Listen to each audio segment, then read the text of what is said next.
Após todas as polêmicas envolvendo a ministra Damares, surge uma nova situação. Em vídeo, ela alega numa palestra ou uma espécie de culto que é mestre em direito constitucional, mestre em direito de família, mestre em educação. Quando questionada sobre a comprovação desses mestrados, ela afirma que são titulações bíblicas, cara. Olha, eu acho que já deu, né?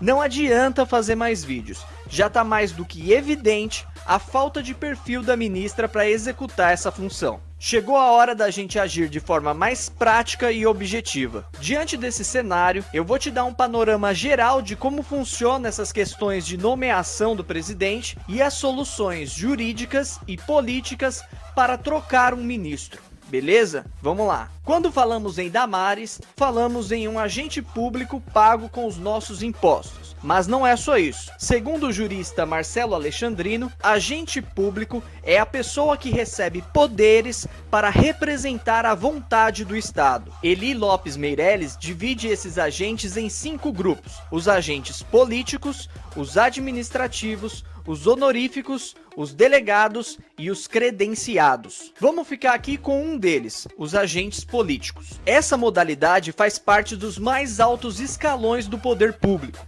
Eles têm as atribuições de governar, dirigir, orientar e supervisionar toda a administração pública. São exemplos de agentes políticos: os chefes do executivo, ou seja, presidente, governador e prefeito, os seus auxiliares, ou seja, os ministros e secretários das pastas, e os membros do poder legislativo. Existe uma briga na doutrina se os juízes e os membros do Ministério Público entram aqui, mas eu não vou entrar nesse mérito porque não tem relevância para esse vídeo. Essas pessoas são colocadas nessa condição de 3 formas: por eleição, por designação ou, o que nos interessa aqui, por nomeação. Como você viu, o presidente pode escolher uma pessoa para auxiliá-lo no governo. O método de entrada dessa pessoa na administração pública é através da nomeação. Ele pode nomear essas pessoas para 2 coisas: para exercer uma função de confiança ou, o que nos interessa para essa análise,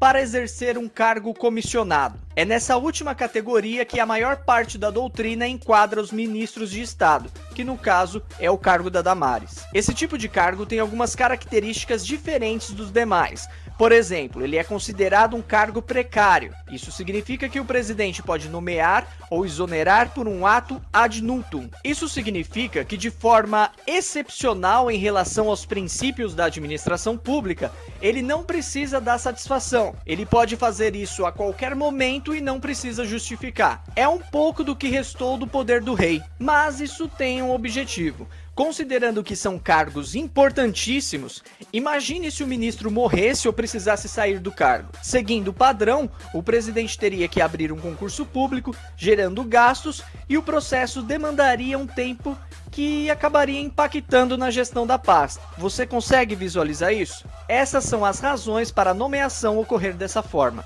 Daqui a gente já consegue deduzir algumas coisas. Por exemplo, juridicamente, não há como cobrar conhecimento técnico dos ministros. A única exigência aqui é a confiança do presidente. Juridicamente não, mas politicamente sim. Essa é uma das soluções que eu vou te apresentar mais à frente. Esse ato ad nutum não é absoluto. Ele possui limites que estão escritos no artigo 37 da Constituição Federal. Por exemplo, a moralidade. Se você não lembra, a nomeação do Lula para a pasta de ministro da Casa Civil foi anulada porque, segundo Gilmar Mendes, foi demonstrado que o objetivo da Dilma era dar foro privilegiado para o ex-presidente e não contratá-lo para ajudá-la. Essa mesma tese foi usada para tentar derrubar a posse que o Temer deu para o Moreira Franco. Lembra disso? Mas nesse caso, o STF, representado pelo Celso de Mello, não concordou e manteve a posse. Um pouco diferente disso, mas no mesmo sentido da moralidade, foi cassada a posse da Cristiane Brasil. Lembra dela? O Temer achou que ela era uma ótima opção para ajudá-lo na pasta do trabalho, mesmo ela sendo condenada na Justiça do Trabalho. Opa! Então nós temos precedentes do Supremo para cassar a posse de um ministro de Estado que é nomeado para uma pasta, sendo que ele é condenado pelo assunto da própria pasta. O STF entendeu que isso fere a moralidade. Interessante isso, hein? Mas não é o caso da Damares. Recapitulando, juridicamente, em regra, o presidente pode escolher os seus ministros com um único critério de confiança. Não precisa ser técnico no assunto, mas isso tem limites e se fere a moralidade administrativa, o judiciário pode contrabalancear os poderes e fazer os devidos ajustes coercitivamente. Infelizmente, apesar do Constituinte ter pensado nisso como uma forma ágil de administrar o país, o ser humano usa esses cargos como moeda de troca. Essa moeda ocorre em todos os âmbitos. A moda agora é: você não gasta o seu dinheiro de campanha para alegrar o movimento liberal, que acha que você está fazendo uma campanha sem uso do dinheiro público, mas na realidade você está usando o dinheiro de outro político ou outro partido. Depois que você ganha com esse discursinho barato, você retribui a verba investida por eles, dando esses cargos para as indicações que eles vão te falar. Esse processo gera as mais bizarras nomeações, porque na verdade ele está cumprindo meio que uma ordem dos seus credores. Ele está pagando o que deve, usando os cargos comissionados para outro destino. Eu não estou falando do Bolsonaro, eu estou falando de modo geral e possivelmente isso está acontecendo aí na sua cidade agora. Bom, você viu que, juridicamente, diante da insatisfação do povo sobre algum ministro, existe a possibilidade de cassar essa posse através do Poder Judiciário, como foi feito com o Lula e com a Cristiane Brasil.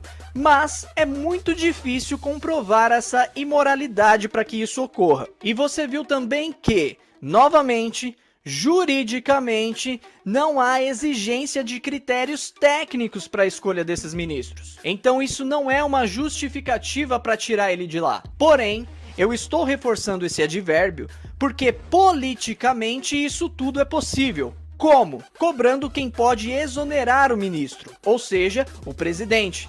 Nessa esteira, comprovando um número considerável de pessoas insatisfeitas, o presidente deve considerar que ele é um funcionário pago para administrar o país e atender o pedido do patrão. Que patrão? O povo. É o que diz o parágrafo único do artigo 1º da Constituição Federal. O poder emana do povo. Eu não sei você, mas eu não conheço nenhum artigo dizendo que o poder emana daquele que contribuiu com a sua campanha eleitoral. Você que é eleitor do Bolsonaro, que é de direita, precisa refletir que o pedido de troca de ministro não é um ataque ao governo Bolsonaro. Pelo contrário, é o pedido de um ato que pode até melhorar a imagem do governo que você escolheu. Ter uma pessoa incapacitada, suspeita, investigada ou condenada na justiça não faz bem para a saúde do seu governo, que agora virou o nosso governo. No caso do Bolsonaro, isso se destaca ainda mais porque vai contra o discurso que o elegeu, de montar um super ministério sem o toma lá da cá da velha política. Agora falando especificamente do perfil, ou seja, do currículo da ministra Damares, você realmente acha que em todo o Brasil não tem uma mulher ou um cara que tem experiência na área, com mestrado, doutorado, vivência no exterior, etc? A Damares é a melhor opção entre todos os brasileiros. Olha só, eu não estou satisfeito com a escolha da ministra Damares para a pasta da Mulher, Família e Direitos Humanos e minha insatisfação decorre de fatos objetivos. Olha só, eu tô incomodado em pagar o salário de uma pessoa que tem uma ONG réu em processo por tráfico de crianças, sequestro, incitação ao ódio contra indígenas e exploração sexual. Isso é um fato. Eu tô incomodado em pagar o salário de uma pessoa que se diz mestre em Direito Constitucional, de Família e Educação e quando questionada sobre a falta de comprovação disso, ela alega que é uma titulação bíblica. Isso é um fato. Eu tô incomodado em pagar o salário de uma autoridade máxima em direitos humanos que diz que nós vamos entrar em uma nova era onde menino veste azul e menina veste rosa. Mesmo conhecendo o conteúdo da metáfora, a coisa só piora. Eu tô incomodado em pagar o salário de uma pessoa que se diz mestre em educação e diz em vídeo que a igreja evangélica falhou em deixar, olha só o verbo, deixar a ciência entrar na escola com a teoria da evolução. Isso é um vídeo objetivo, entre várias outras manifestações que ela dá sobre professores, sobre aquele caso da Holanda, etc. Isso não é uma difamação da imagem da ministra.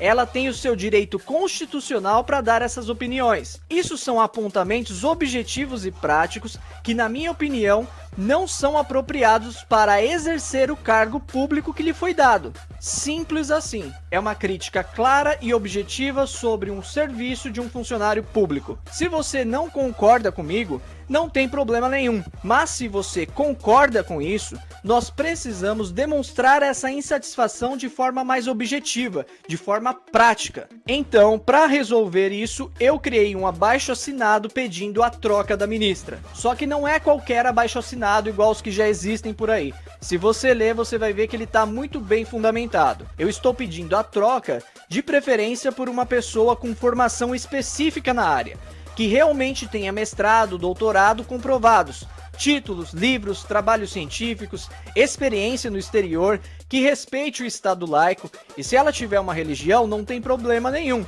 mas use na sua vida privada. Uma pessoa que seja ficha limpa em sentido amplo, digo, sem denúncias, sem investigações, sem processos, sem condenações. Esse tipo de abaixo-assinado não tá pedindo nada demais.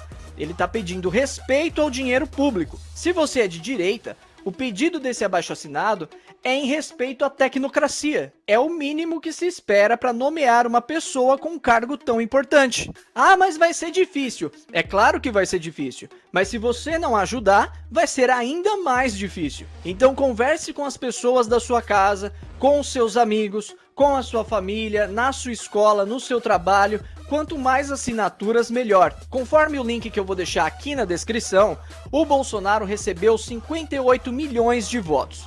E contabilizando os votos do Haddad, os nulos, os brancos e os que não votaram, há uma outra parcela de 58 milhões. Soma-se aí os arrependidos e a gente tem um número grande de pessoas que podem colaborar com esse abaixo-assinado. Então será difícil? Sem dúvida, mas não será impossível. Eu tô te convidando para participar da história do Brasil. Você tá entendendo que o país conta com a sua ajuda? Você tá entendendo as responsabilidades que essa ministra tem dentro dessa pasta?